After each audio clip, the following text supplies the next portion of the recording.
Hey, welcome. We are practicing the presence this week because it's the week of presence. And we've been talking about this odd thing called a manifestational thermostat, the set point inside of our own consciousness that determines the life that we're living.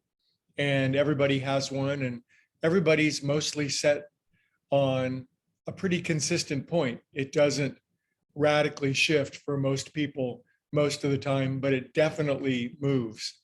And perhaps the great question we all face is our manifestational capacity. Is it trending upward or is it trending downward? And we certainly have our hands on the controls of that to some degree. We have to think that. A great author once said, "I have to believe in free will. I have no choice." But this idea of free will and that we do to some degree participate in the world that we exist in is crucially important, that we have these choices. So close your eyes for just a moment and think about the world that you're looking at. The world that you're looking at is different than the world that I'm looking at. And that's true for all of us. It's this extraordinary, brilliant, phenomenal paradox that we live in the same world, and yet we're all looking at a different world, our own personal world. And for a moment, as you look at your world, look at all of its different components. Look at everything that you've projected onto the screen of your existence, an incredible variety of things. Some good, some bad, no doubt about it. It's a ratio, isn't it? Now open your eyes again. So on any given day, as creatures who are designed to focus, we have an aperture, don't we? Aperture, camera aperture, the thing that goes like that. It's organic and it can narrow down to the most granular view of things. And then it can keep deepening and extending its vision into a finer and finer resolution. Or sometimes it just literally swells open and expands and takes in the whole picture. So we're the ones who engage that. So I would like for us to think about today as a perceptual inquiry, just to notice this capacity of our own perception to be an aperture, the way that it can dilate open and take in more, and the way that it can strongly narrow and focus on something. There's nothing wrong with it. There's nothing wrong with perception that can narrow down and go deep into a rabbit hole, or the part of our perception that it can expand and swell and dilate and take in the totality of things. This is a great feature that is designed in us at the factory. The question is, when we narrow down and focus, are we narrowing on something that is pleasing, is joyful, puts us into a flow state? And it's pretty easy to tell, isn't it? Isn't it pretty easy to tell that if you're narrowed intensively, strongly, stridently on something that is producing an unpleasant experience, that's counterproductive?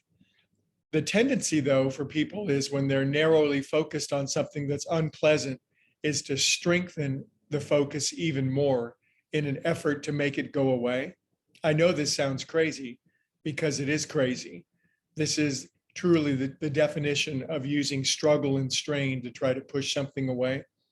Let's admit, in this worldview that we all can look at, there's a lot of things that are unworthy to look at. There's a lot of the world that's lower, more primal, more rude, more crude, more painful, more miserable. And we think with our focus that we can make what's unpleasant go away. We think that we can sanitize and scour the world of what it is that we don't like. This is the greatest mistake of perception that humans can make. This can all be boiled down into three words that are the strongest spiritual admonition we're all given, which is to resist not evil. And yet, as humans, we're trained to think we can look into the world, isolate what it is that we don't like, and push against it and resistance and hurl our body in front of it and make it go away. You will not make one thing go away in your whole life. What you can do is refocus, peel your focus off of what's unwanted and what's unpleasant, and turn your mind toward the higher. Right now on this planet, there are 8 billion people looking at 8 different billion views of the world. And some people are looking at things of such unspeakable horror. There are terrible things happening to people right here, right now. There is the unjust, the unfair, the unspeakably inappropriate going on in the world. And that will always be the case. It's been the case a year ago, 10 years ago, 5,000 years ago, 50,000 years ago, and this will go on as long as there's time. As long as there are human beings who can focus in individual, unique ways, there will be people who train their focus on things that are unpleasant and make them more real. Our choice is it's to choose what to focus on. As you go through this day, feel your focus dilate open, feel it narrow and contract close, and simply ask yourself, do I like what I'm looking at? Is this aligned with who I say that I am and where I want to go? And if you find yourself narrowly focused on something that you don't like, that's making you anxious, fearful, and stressed, it's not because it's real or true.